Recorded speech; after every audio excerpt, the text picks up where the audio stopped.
listening to PetLifeRadio.com. Welcome to Animal Rights on Pet Life Radio. This is your host, Tim Link, and I'm so excited you joined us today.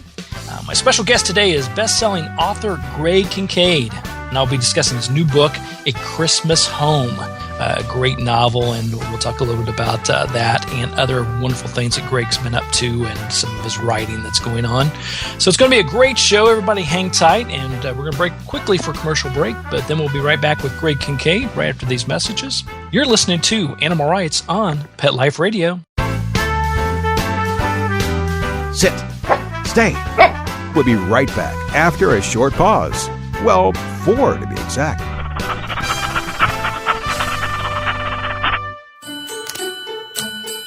Is the coast clear? Yes.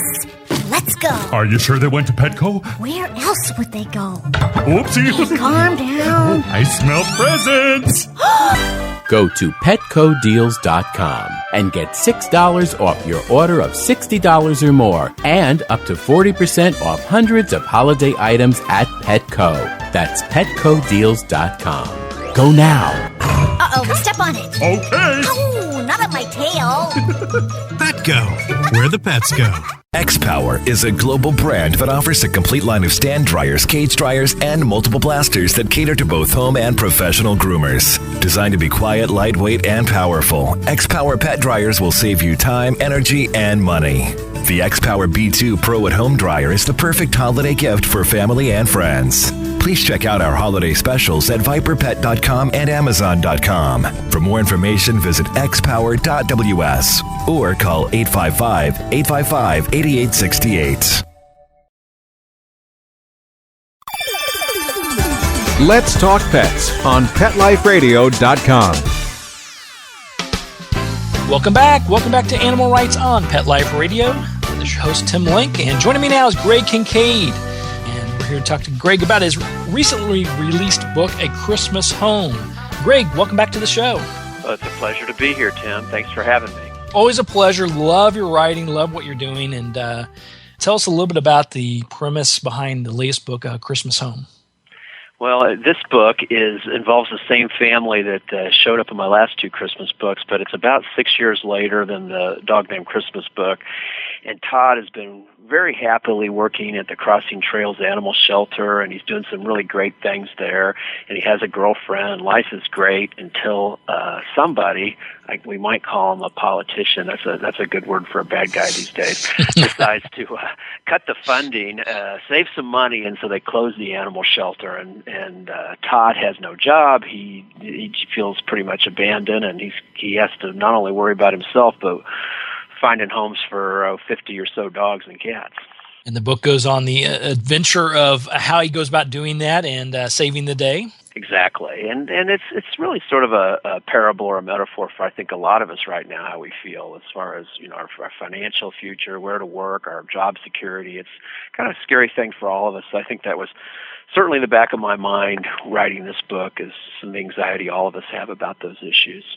Yeah, and I think the great thing about it is the fact that we can overcome, whether we're talking about the characters in the book or whether we're talking about ourselves in our life, that, yeah, it's easy to get caught down in the doldrums, especially if you hang around the water cooler a little too often. But we can overcome. There's a lot of promise and a lot of opportunities as well, and I think it's what we need to focus on. Wouldn't you agree? I do agree, and then ultimately that's what happens in the book. I mean, sometimes you have to be a little more creative, you have to try a little harder, but hang in there. There are still opportunities. I think that is true, Tim. Yeah, absolutely. I always talk about, this time, this economy we talk about and the struggles and the changes and the things to get us as Americans back on track. It's actually, I view it as a blessing in disguise. Yes, I don't like my 401k and my retirement money to be cut in third. And I don't like the fact that, when you're starting to pay close to $1,000 a month for health insurance for your family, a little extreme. But the good news is it finally, as Americans, gives us opportunities to do the things that we have been putting off. Things that, boy, if everything was perfect, here's what I would do. Here's what I do with my life. Here's what I do with my career. Because it's actually forcing us in a lot of cases to do that. And I think it's a blessing.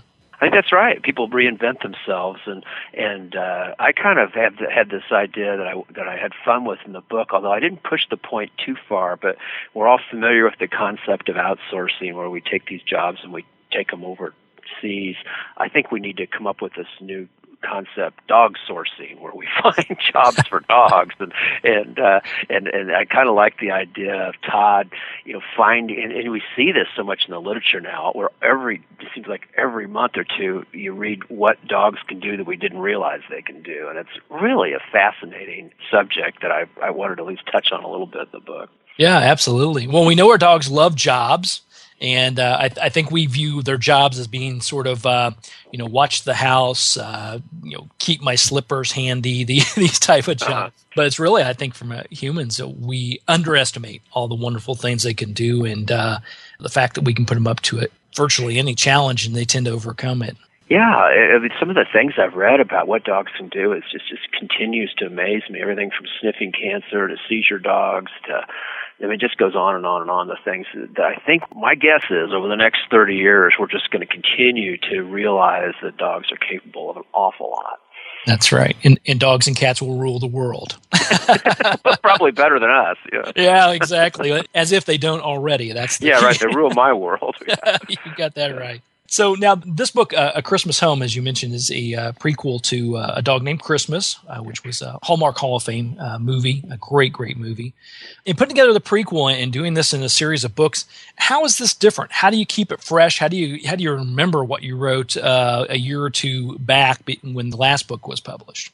Well, sometimes I forget. Sometimes I make mistakes. But overall, one of the real challenges is the book A Dog Named Christmas existed in my head, and all of it was in my head. And then I saw the movie, and then it's like it was very easy for me to get confused and go, wait a minute, is that the way it was in the movie, or is that the way it was in the book, or is that the way it was in my head? And I found myself having to go back and sift through some of that, because the Hall of Fame people did such a good job, I thought, of developing the book that it really kind of in some ways jumped in my mind, where I see those I see, for instance, Todd as the young man, Noel Fisher, that played his part. That's how I see Todd now, because that was that image has really gotten sort of lodged there. So it has been a bit of a challenge, but not hard really, because they did such a good job. It probably would have been harder if I didn't like the movie or the way they did it.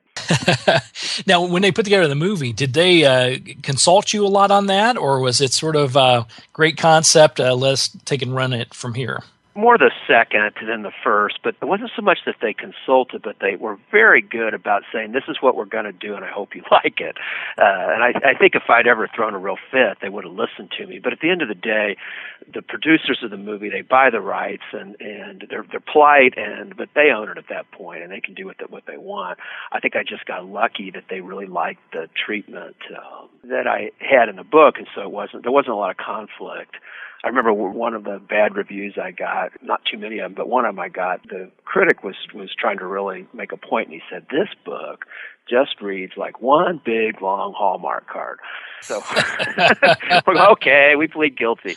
That was, that evoking sort of family feelings, and, Hallmark has an image, I think, it's pretty wholesome, and that's what I was trying to create in the book. I wasn't trying to write anything other than that. So that was an okay criticism. So it was a pretty good match between what I wanted to do and what Hallmark wanted to do. Yeah, and it came across perfectly. I think it was a perfect marriage between the two as well. What you tried to, what you accomplished with the book, as well as what they did with the movie. And it's always fascinating to me, critics. I was having this conversation actually at lunch with my wife, and talking about writing, whether it's an article or whether it's a book, or just giving comments on something on your social media account.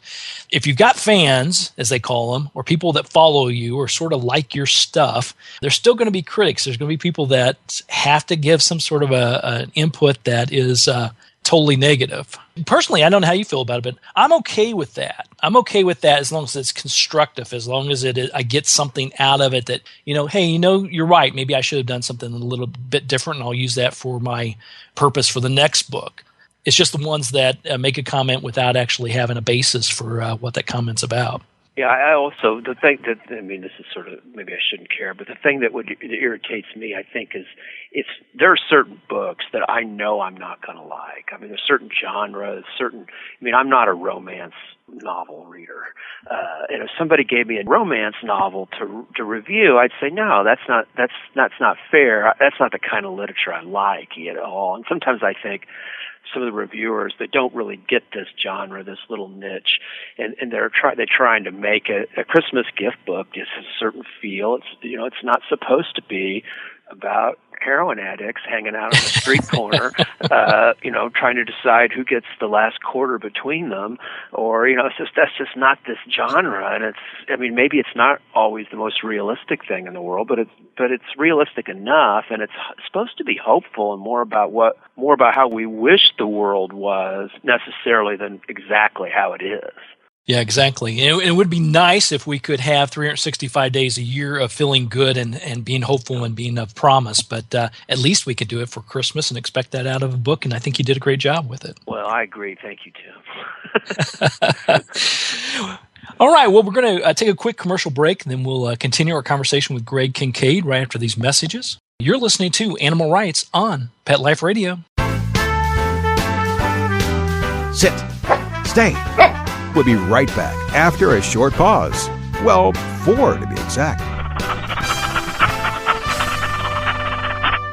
It's the holidays at PetSmart, so come one and all. There are hundreds of gifts for pets big and pets small. Toys only at PetSmart, so special and new. They'll love the gifts. You'll love the value. Hurry to PetSmart today for your very best friend and save 30 to 50% before the holiday ends. The holidays are just around the corner. Go to PetLifeRadio.com/PetSmart and save up to 30% on awesome gifts for the pets and pet people in your life. Toys, collars, leashes, PetSmart gift cards, treats, and more. So shop early and save money. Go to PetLifeRadio.com/PetSmart today. I'm not much of a reader, but I do wish I were more well-read. There are so many great books coming out.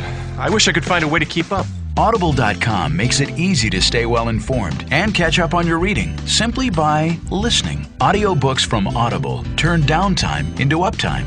You'll be more productive and become well read. Now I'm able to catch up on all the great books I've been wanting to read. With Audible, I feel smarter. Pet Life Radio listeners, try Audible.com now and get your first 30 days of Audible Listener Gold membership plan free. And get a free audiobook. Choose from over 100,000 titles. To get this great deal, go to audibledeals.com. That's audibledeals.com.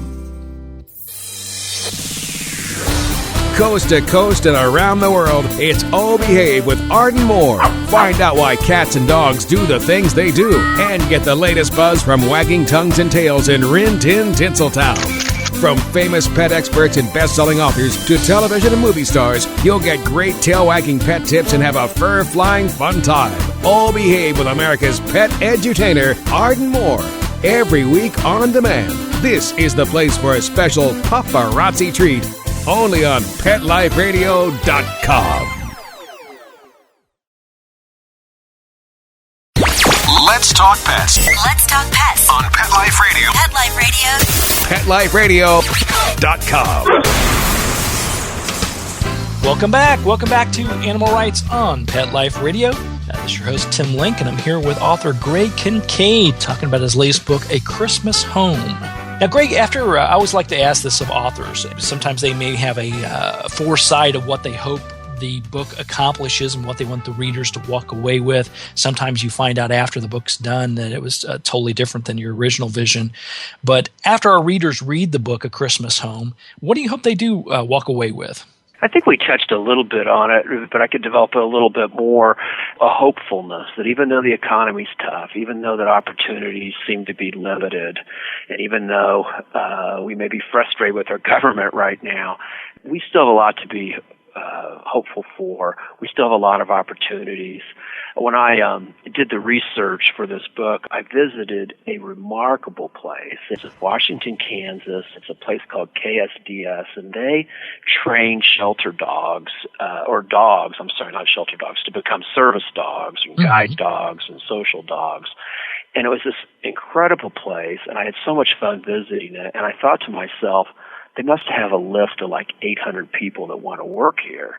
And I said, well, what's it like? And he says, no, because we're kind of a small town in Kansas, we actually have a hard time getting people to want to move here, and we have openings all the time. And I think, wow, I mean I think that happens. We have to be a little more resourceful. So that was part of it. And also, as the title suggests, Todd is trying to find a home. He's trying to find a home for all these dogs. And I think that I have adult children, and they're trying to find themselves in the world right now. Where do they live? Where do they fit in? And so that theme of fitting in was a theme I really wanted to explore in the book. I think it's an interesting point, and we started, I think, thinking about this more when the holidays do approach. I think we try to get back in touch with what it was like when we were growing up and being with family and these type of things. But I do believe it's a time also to sort of reevaluate and refocus on what you want to accomplish. And our youngsters, our young adults have to do that. Just starting off fresh from college or getting out of the military or whatever it may be. But for us older folks, no matter if we have great careers or great things going on in our life, there's always more we can do and more we should be taking reflection on. Yeah, I think as a parent, for the last few years, it's been sad that my kids don't live with me anymore and they've moved on. And now I'm kind of like getting a little bit more adjusted to that idea and thinking to myself, that's good. That's what it's supposed to be. They're forming their new homes. They're getting their own lives going. And that's actually kind of exciting. That's right. And the kids' room makes a great pool room and recreational area. Yeah, exactly. Now, Greg, you're also an active advocate of humane treatment of animals, and you helped start the Foster a Lonely Pet for the Holidays program. Tell us a little bit about that program and some of the things you've been involved in. Well, when I wrote this book, I would be the first to admit that there's a million people that know more about shelters and fostering than I did, but I was interested in it, so I was doing research, and sometimes the guy that knows the least has the best insight because he's not used to thinking about things from the traditional way, and he can kind of get out of the box, and that was sort of me, and I started out just thinking to myself that families adopt other families over the holidays, and our family had done that for a long time. We worked with a family that didn't have enough money for coats and presents and even food, and we would bring them food, and it was a fun experience. And so I started thinking, well, maybe that is something that animal lovers could do. They could do something special for a shelter dog over the holidays and bring it into the home and foster it for a week or two, give the owners of the shelters or the employees of the shelter a break and socialize the dog. And who knows, maybe, you'd end up keeping it. And that was sort of what got me going. And I had no idea if it would really work, but I thought, it's fiction. We can make it work in the book. And I got an email about, a month after the book was released from a lady down in Florida, and make a long story short, she decided to try this concept of holiday fostering, and it was a small shelter, they had 40 dogs, and she said, we cleaned the shelter out in 3 days, and we had to drive to another shelter and truck dogs in because so many people wanted to foster these dogs over the holidays. So I thought, when I talked to Hallmark about doing the movie, I said, wouldn't it be great if we could not only do this movie, but if we could get a holiday fostering program off the ground? And a lot of people thought it wouldn't work. They said, oh my gosh, he'll traumatize Fido. He'll come out of the shelter and he'll go to this nice house and you'll have to bring him back. And there were people that didn't think it was a good idea, but enough people thought it was worth a try that we did it, and we had, I think, 3,000 shelters participated, and the estimates, and we don't have exact numbers on this, is 20,000 dogs' lives were saved over the first 2 years, and we're still doing it, and there's still people that wonder, is this the right way to do it? But I think as the numbers and the statistics build, it's looking better and better. Our little local animal shelter where I live in Olathe, Kansas, it's not a huge shelter, but it's pretty good size, and I'm guessing they have on average 40 or 50 dogs They have totally emptied the shelter every year for the last 3 years, and they have, on average, only 1 or 2 dogs are ever brought back. And that is about the same statistic they have for adoption in general. For every 50 dogs that are adopted, 2 or 3 will bring them back. So it's not like there's this mass, December 26th arrives and suddenly 50 dogs are brought back. That doesn't happen. So it's really been a fun program, and Pet Finders is ran with it and is doing a great job with it. Wow, that's fantastic. So a majority of these fosters for the holidays, are actually end up adopting the pets and keeping them as family. It's kind of manipulative, but in a fun kind of way. And that was the point in the book. I mean, George, the dad in A Dog Named Christmas, said, wait a minute, we're going to foster this dog for a week and bring it back. You got to be kidding me. Nobody's going to want to bring this dog back. And everybody says, oh, well, we'll bring it back. And he makes them promise. Well, then the promise just is a tough one for everybody. So that's right. And the dad never wins anyway, so. Not my family. Yeah. Well, that's great. So everybody take a look at that. Is there a website for that, Greg? There is. You can go to Pet Finder, and there's links on there. And I also am blogging on Pet Finder, and there's a blog on there where we explain all about the program, how it works. And Pet Finder's done a great job of they have a kit and press kits, forms to fill out. They've done all the work for the shelters. So all the shelter really has to do is sign up, and then this person or the human being that wants to foster just puts in their zip code, and it'll cue them to the nearest shelters that are doing the program this year. That's fantastic. So everybody can go to petfinder.com, find out more about the program, foster a lonely pet for the holidays. Read your blogs definitely on there. I think that those are fantastic as well. And you're right, Pet Finder always does a great job. If you're looking to adopt or place an animal or even find a lost animal, they're involved in as well. And this is a wonderful program. I'm glad they chose to adopt it. And big kudos for getting it started when people said, hey, you can't possibly do that. Well, like I said, sometimes it's better not knowing anything. That's right. Plead ignorant till they tell you otherwise. The highlight, I think that's a great point as well. I find I do a lot of work with rescue organizations, and there's wonderful people that have been involved with certain organizations for years and years and years. But I always find it's and of course I was president of a local no-kill shelter here in the northern part of Atlanta as well for a while, and I always found it really great to get new, fresh bodies in there, new life. They're excited about doing things and don't know any better. And willing to try new things because sometimes it's just a fresh idea that comes along. Sometimes it's just a matter of timing. That now's the right time compared to maybe when you tried it 5-6 years ago. Yeah, one of the things that I learned from my own ignorance, and I'm a little bit embarrassed to admit this, but I got to be honest, I would drive by an animal shelter and I would think, oh my God, I am not going in there. Mm-hmm. For like a lot of reasons. One, I thought it would be sad. Two, I thought I'd go in there and walk out with 20 dogs. So I just never went in an animal shelter, and I had all this vision in my head of what a shelter must look like. It was really way off. All my thinking about shelters were way off. And part of what I did in this book, A Dog Named Christmas, is there's actually sets where the characters are interacting in the shelter. And I'm willing to bet there's a lot of people like me that never been in a dog shelter or an animal shelter. And so to have a movie that takes place in a shelter where they can actually see the dog, see what it looks like, it maybe removed a little bit of that anxiety about not even wanting to go in there. Yeah, absolutely. And whether you're looking to adopt a dog or a cat or another animal, there's a lot of rescue groups out there that focus on different types of animals, but are shelters with their dogs and cats. Whether you're looking to adopt one or whether you're just looking to help, they need love and attention and walking and all these wonderful things. So definitely stop to your local rescues, your local shelters, and see how you can assist. I think you're right. I think it's a big misconception. They can use your help, and I think you'll get a lot out of it as well. Yeah, there's a lot people can do. I mean, maybe it's just dropping by dog food. Maybe it's taking a dog for a walk.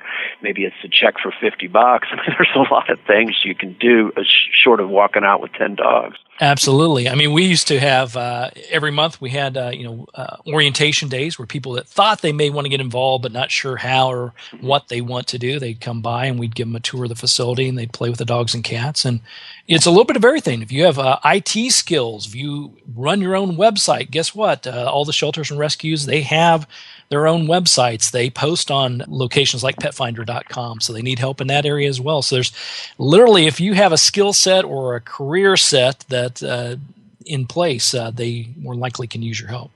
Sometimes I get discouraged about the euthanasia rates as high as they are, and they're still awful. I think it's like 5 or 6 million a year, but I read somewhere that they used to be like 20 million a year. And I think, I can't even imagine that. But so we've made so much progress, but still 5 or 6 million is awful. We need to make more. Yeah, absolutely. Yeah, I think we have made tremendous progress. The education has gotten grander. There's more of information out there, a lot of things to keep us up to date on and not those misconceptions about what's going on. So I think all that is positive, and you're absolutely right. We need to just continue to do more, get more involved, and participate from a volunteer standpoint, participate from a legislative standpoint, continue to get these great laws passed that will help the animals. And let's just stay positive, do your part. And I think hopefully when we have a conversation next time, those numbers will be down significantly more. That would be great. Well, Greg, where can listeners find out more about you and the book, A Christmas Home, and all the great things you've got going on? Well, the Christmas Home book should be in all major bookstores at this point, and I have a web page. It's easy to find. It's www.gregkincaid.com, and I have a Facebook page, which is also easy to find. It's www.facebook.com/author.gregkincaid.com. And Pet Finders has got a little bit of information. Hopefully, book's not hard to find, though, so I'm sure it's on Amazon and all the normal outlets. That's right. So everybody pick up a copy. Great book, great gift for the holidays. It is a heartfelt tale, so those that you don't want to be heartfelt during holidays, then perhaps it's not the right fit. And for all the people that are going to email at me and say, I want to get the book, but tell me in advance, did the dog die? Let me assure you, no dead dogs, okay? You're safe. No dead dogs and no dogs harmed during the writing of this book. Right. So put that out there. So everybody pick up a copy of Greg Kincaid's latest book, Christmas Home, and check him out on Facebook and his website. And definitely check out his blogs on petfinder.com. And while you're there, go find your own pet to foster during the holidays or bring home for your forever family. I'm sure that'll be the best gift of all. So, Greg, thanks for coming on the show. We do appreciate it. Great to hear from you, and we'll look forward to talking to you again somewhere down the road. Thanks, Tim. It's always a pleasure. Well, we're coming to the end of the show today. I'd like to thank everyone for listening to Animal Rights on Pet Life Radio. Also like to thank our sponsors and producers for making this show possible. To find out more about me, Tim Link, and other guests that I've interviewed on the Animal Rights Show, and the stories in my blog, and to find out everything that's happening on Pet Life Radio, you can go to PetLifeRadio.com. It's PetLifeRadio.com. Download this episode, all the other episodes, and catch up on what is happening. While you're there, be sure to check out all the other wonderful hosts and shows on Pet Life Radio. If you have any questions, comments, or ideas for this show, please email me. You can email me at tim@petliferadio.com. It's tim@petliferadio.com, and I'll be glad to answer your questions, entertain your comments, and bring on the people you want to hear most onto the show. So until next time, write a great story about the animals in your life. Share it in a blog, article, or in a book. And who knows, you may be the next guest on Animal Rights on Pet Life Radio. Have a great day. Let's Talk Pets, every week on demand, only on PetLifeRadio.com.